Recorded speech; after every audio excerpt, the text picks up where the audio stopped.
All right, in this video, what we're going to do is see the whole process from beginning to finish for modeling a donut with icing and sprinkles. It's a very popular Blender tutorial, and I thought it might be fun to do it in Cinema 4D. So let's go ahead and get started. And so the end result here is a procedural donut, like the title of the video said, where you could very quickly and easily come in, adjust, say, the position of the sprinkles, even come in to the icing and adjust it as well to give you something that looks completely unique. And that way, if you wanted to make, six of these a dozen, you could do so very easily. So let's go ahead and see how we can do that. So starting in a new scene, what we're going to do is start by creating a torus. Now, this torus is going to be our main donut shape. It will also be used to create the icing. And really what we want to take a look at with this is the ring segments and pipe segments. Now, I'm going to turn both of these up a bit for this part, so maybe something like 60 and 40,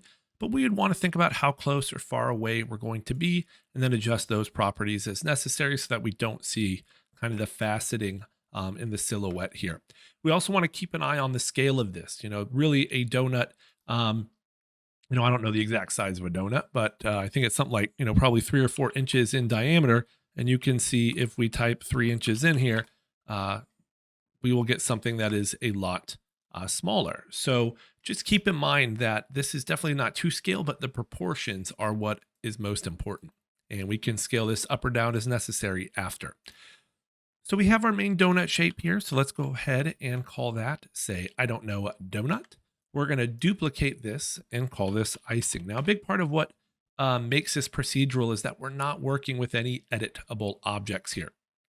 So what we want to do with the icing, which I'm also going to color just to make our life a little bit easier here by going to the basic tab, switching the display color to custom, and then coming in here and setting this to, perhaps some kind of pink or purple like I had before. Because what I want to do is make this larger than our inside donut. So I'm just taking the icing, adjusting I think that is the ring radius there, and then a little bit of the pipe radius here. So we just want something a little bit bigger, and you'll see why here shortly. I'm also going to turn these down probably something maybe like 20 and 20. And once again, we can adjust this as necessary. And we can even go into, actually, a good way to kind of see this might be to use the slice here. So you can kind of get a sense from the cross section what's happening. And in a perfect world, we'd get this to be, equal. So we can maybe just kind of adjust it like that. Perhaps like that looks pretty good. Yeah, a little bit of that overlap there. Once again, we can adjust that as necessary, but that's looking pretty good. So what we're going to do now to create kind of the shape of the icing is to start with a cube and make sure this cube is larger than our donut and kind of going about halfway through. So something like that. I'm going to want some segments here on the X and the Z. So I think about 10 in each direction should be just fine. Once again, we can, change this as we need to. And now we put both of these in a bool. So the bool will allow us to kind of cut this, although the order matters. So the icing goes on top. And now you can see why we wanted to have that overlap. So we have this nice, right, kind of half donut covered in icing. And, if we're trying to make something a little bit more realistic, we don't want it to be perfectly flat all the way around. And the way we fix that is by applying a displacer to the cube. So from our deformers, I'm going to find the displacer, make that a child of the cube. And it's probably best to turn off the bool just so we can see what's happening. And the displacer is very much like a displacement map, but actually works on geometry in our perspective view. So what I'm going to do in the shading tab here is from the list of options, you could load in an image. I'm going to go with a noise. I'm going to load in that noise, come in here and adjust the height. And now when I turn on the bool, what you'll see is we get a much more irregular kind of cutout here. You will notice though how it's not very smooth. And so that's where our volume builder comes in. We could probably do everything with the volume builder as opposed to using the bool. I do think the bool makes things a little bit lighter, easier, faster to work with in this situation, which is why we're using it. So the volume builder, I'm going to lower the voxel size to say 1, and we can see the faceting from our icing cube here. And if we did want to change that, we absolutely could. We'll see if we need to. Okay, and then with this, what we're going to do is just add a SDF Smooth on top. And you can see how that is really kind of smoothing this out a bit. And we could even turn up the iterations a little bit to smooth this out more. And when we do that, we've pretty much gotten away without having to increase any of the segments there, which is good. Because if we did, what you'll see is that it can actually make this look less smooth. So it's a really kind of fine balance here. If I was to put this to say 40, you can see how, actually, maybe not. I might be wrong with that. No, that seems to be smoothing things out great. Just a little bit more, though, honestly, not a whole lot. Really, in order to kind of judge what this is going to look like, we need to convert it to polygons. So put this in a volume mesher, and there we go. Turn off our shading, and we can see, yeah, not too bad, pretty smooth. Oh, we do have a little bit of a hole there, probably from smoothing things a bit too much. So we could always come down here and maybe just set that to 3. And oh, interesting. I'm really surprised that is doing that. I bet it has something to do with our displacer though. And so we could always come into the noise in our displacer and adjust the seed. And that will allow us to get a different pattern of icing. So if you don't like what you were seeing, want to change it, it's as simple as adjusting the seed value in our noise of our displacer. And that's the whole point of trying to do something like this procedurally, is that you can make a whole bunch of these very quickly, very easily, and have them all look different. So that is our icing, looking pretty good. In fact, probably better than the example one I showed at the beginning.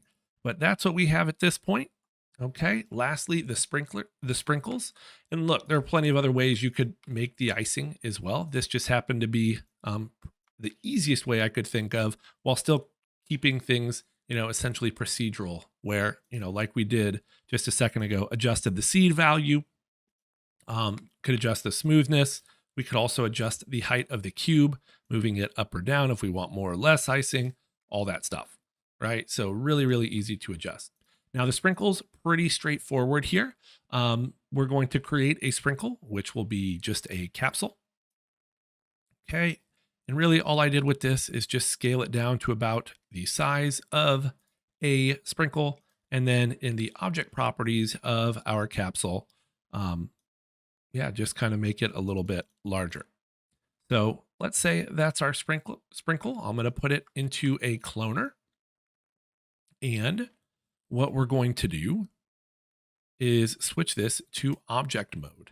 And with that, I will have it clone onto our volume mesher. And you can see we have our sprinkles there. And we can adjust the count as necessary. So you can have as many or as few sprinkles as you want. Now these are being distributed on the surface. We want to make sure align clone is checked so that they lie relatively flat on there. One of the downsides with this technique is there isn't a super straightforward and easy way to procedurally get rid of these sprinkles. You absolutely could do it using a MoGraph selection. But as we're trying to keep this procedural, that isn't something I wanted to do. So we're just going to keep it as is. The last thing we're going to do here is add a random effector to randomize the rotation of these a little bit, as well as add some color. So I'm going to make sure I have my cloner selected, go to my effectors, choose random. And in the parameter tab, we can uncheck position, so we're not randomizing that, and check, rotation. And I believe we want this last one, the bank, and you could set this to something like 180. Anything over that, and it won't make a huge difference since it can go both positive and negative. But yeah, now we have our sprinkles on there. If you wanted to add colors to these sprinkles pretty easily, what you can do is just switch the color mode to effector color. And now it's getting the random color from our effector here. Now, this isn't the best way of doing this because we have absolutely no control over the colors. Instead, what you could do is, if you're using Redshift, use the color user data node in a material and have it grab the MoGraph color from it.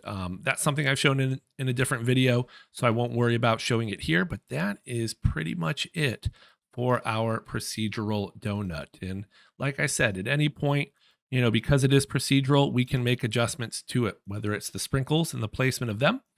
All right, so you can see we're adjusting the seed value there. If you want to adjust the icing, find the displacer, go into the noise, adjust the seed value there. And with that, we have our procedural donut. That will do it for this video. If there's anything else you would like to see, please let me know. And until next time, take care.